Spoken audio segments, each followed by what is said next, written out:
అందరికీ నమస్కారం. భారతదేశంలో చట్టాలు కొత్తగా చేయవలసిన అవసరం ఉందా? అసలు ఉన్న చట్టాలకి రక్షణ లేదు, రాజ్యాంగానికి రక్షణ లేదు. భారతదేశంలో ఎంత దారుణమైన పరిస్థితి అంటే దేశవ్యాప్తంగా ఎస్సీ ఎస్టీ రిజర్వేషన్లు ఖచ్చితంగా దుర్వినియోగం అవుతున్నాయి. మరి ఇంత దుర్వినియోగం జరుగుతుంటే దాని మీద చర్యలేవి? ఎస్సీ ఎస్టీ అనేవాడు క్రైస్తవ మతాన్ని తీసుకుంటే వాడి ఆ రిజర్వేషన్ రద్దయ్యి బీసీగా మారుతుంది అని రాజ్యాంగం చెప్తోంది.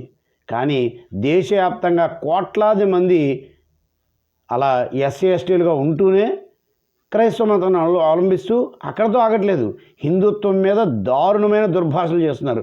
ఈరోజు అది ఏ స్థాయికి చేరిందంటే మన సుప్రీంకోర్టు చీఫ్ జస్టిస్ అయిన గవాయ్ గారు కూడా హిందూ ధర్మాన్ని ఎంతో చులకనగా మాట్లాడారు.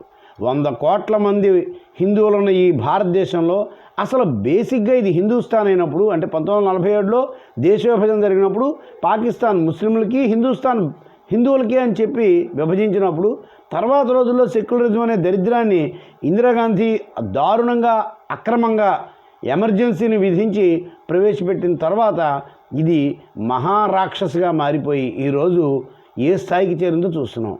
అంత దారుణంగా మాట్లాడిన ఆ గవాయ్ గారు కనీసం క్షమాపణ చెప్పడే. అసలు 100 కోట్ల మంది ప్రజల మనోభావాలకి రక్షణ లేదు. ఏమన్నా అంటే నేను రిజిస్టర్ ప్రకారం హిందూనే అంటారు.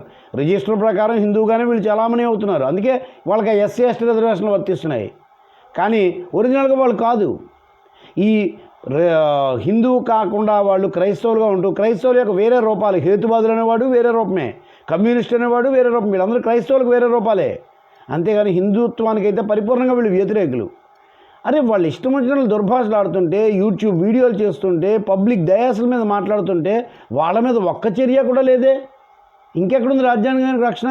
ఇంకా పాఠశాలలు ఈరోజు చూసుకుంటే ఒక 80% పైగా స్కూళ్ళలో హెచ్ఎంలు క్రిస్టియన్లే. వాళ్ళ సర్టిఫికెట్లోనేమో ఎస్సీ ఎస్టీ, వీళ్ళేమో ఇక్కడ క్రైస్తవులుగా ఉంటూ ముఖాన్ని బొట్టు ఉండదు, చర్చిలకు వెళ్తారు, అన్నీ ఉన్నాయి. మరి ఎంత విచ్చలవిడిగా ఇంత దారుణంగా రాజ్యాంగానికి తూట్లు పొడిచేస్తుంటే సుమోటోగా తీసుకోవాల్సిన సుప్రీంకోర్టు కూడా ఇలా సుప్రీంకోర్టు చీఫ్ జస్టిస్ దాకా అవినీతి పాకేస్తే ఇంకా ఈ దేశంలో న్యాయం ఎక్కడ దొరుకుతుంది? రాజ్యాంగానికి రక్షణ ఎక్కడి నుంచి వస్తుంది? అంచేత సుప్రీంకోర్టు చీఫ్ జస్టిస్ని కూడా నిర్దేశించే వ్యవస్థ రాష్ట్రపతికి ఉంటుందని నా విశ్వాసం. ఒకవేళ లేకపోతే అలా మార్పు చేయాలి. ఇలాగా ఉన్న రాజ్యాంగానికే రక్షణ ఇవ్వలేని పరిస్థితుల్లో ఈ మంత్రివర్గం కానీ లేకపోతే రాష్ట్రపతి కానీ ఉంటే ఇంకా న్యాయం కోసం ఎక్కడికి వెళ్ళాలి? ఇప్పుడు 100 కోట్ల మంది భారతీయులు హిందువులు ఆ రోజు నుంచి ఈ రోజు వరకు గగ్గోలు పెడుతుంటే కనీసం ఒక్క మాట పొరపాటు జరిగింది, నేను పొరపాటునే అన్నాను, హిందువులు నన్ను క్షమించాలి అనే ఒక్క మాట కూడా చెప్పట్లేదు. పైగా బూటు విసిరారని చెప్పి ఆయన్ని అదేదో పెద్ద క్రైమ్ లాగా వీధుల్లోనూ ఇంకా దిష్టి బొమ్మలు దగ్గతం చేసే స్థాయి దాకా వచ్చేసారు. అంటే ఎంత దారుణం జరుగుతుంది? భారతదేశంలో అసలు రాజ్యాంగానికి రక్షణ ఉంటుందా? భారతదేశంలో అసలు చట్టాలకు రక్షణ ఉంటుందా? అవి లేనప్పుడు ఎందుకు ఈ న్యాయ వ్యవస్థ? మరి న్యాయ వ్యవస్థను ప్రక్షాళన చేయవలసిన అవసరం లేదా? ఇది ప్రతి సగటు భారతీయ హిందువు యొక్క ప్రశ్న. ఎన్ని స్కూళ్ళలో చూస్తున్నామో స్కూళ్ళన్నిటికీ హెచ్ఎంలు వాళ్ళే. పోనీ వాళ్ళ పేర్లు డైరెక్ట్గా స్టీఫెన్ అని పెట్టుకుంటాడు ఒకడు, విల్సన్ అని పెట్టుకుంటాడు ఒకడు, నెల్సన్ అని పెట్టుకుంటాడు ఒకడు, అవే పేర్లతో వాళ్ళ యొక్క తెలుగు పండితులు కూడా. అంటే అరకొర జ్ఞానంతో రావడం ఒక తప్పు అయితే ప్రత్యేకించి కుట్రపూరితంగా రావడం ఇంకో తప్పు కాదా? ఈ దారుణాలకు ఎప్పుడు అడ్డుకపడుతుంది?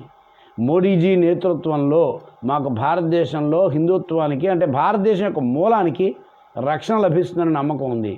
కానీ ఆ రక్షణ లభిస్తున్న నమ్మకం కూడా మెల్లిమెల్లిగా సన్నగిలుతోంది. దయచేసి దీని మీద ఇది ఎవరి దృష్టికి తీసుకెళ్లాలో నాకు అర్థం కావట్లేదు. మోడీ గారి దృష్టిగా అంటే అది రాజ్యాంగ వ్యవస్థ, అది రాజకీయ వ్యవస్థ, ప్రజా వ్యవస్థ, డెమోక్రటిక్ లీడర్షిప్ అంటారు. ఇటు అన్నిటికీ మరి అధిపతి అయిన ద్రౌపది ముర్ము గారు, అంటే మన రాష్ట్రపతి గారు, గౌరవనీయులైన రాష్ట్రపతి గారు ద్రౌపది ముర్ము గారు ఈ విషయంలో వెంటనే కలిగించుకుని అవసరమైతే సుప్రీంకోర్టు కొలీజియం వ్యవస్థను రద్దు చేసి సుప్రీంకోర్టు న్యాయమూర్తుల్ని సక్రమమైన వాళ్ళు నిర్మించి, అంతేకాకుండా మరి చేసిన తప్పుకు శిక్ష కూడా ఉండాలి కదా, శిక్ష దైవానికైనా సమానమే అని కదా మన న్యాయ శాస్త్రం చెప్తూ ఉంటుంది. అంచేత ఆ జడ్జి గారికి కూడా తగిన శిక్ష విధించేలాంటి వ్యవస్థ రావాలి. లేకపోతే భారతదేశాన్ని ఎవ్వడూ బాగు చేయలేడు. ఆలోచించండి, ప్రతి ఒక్కడూ ఆలోచించండి.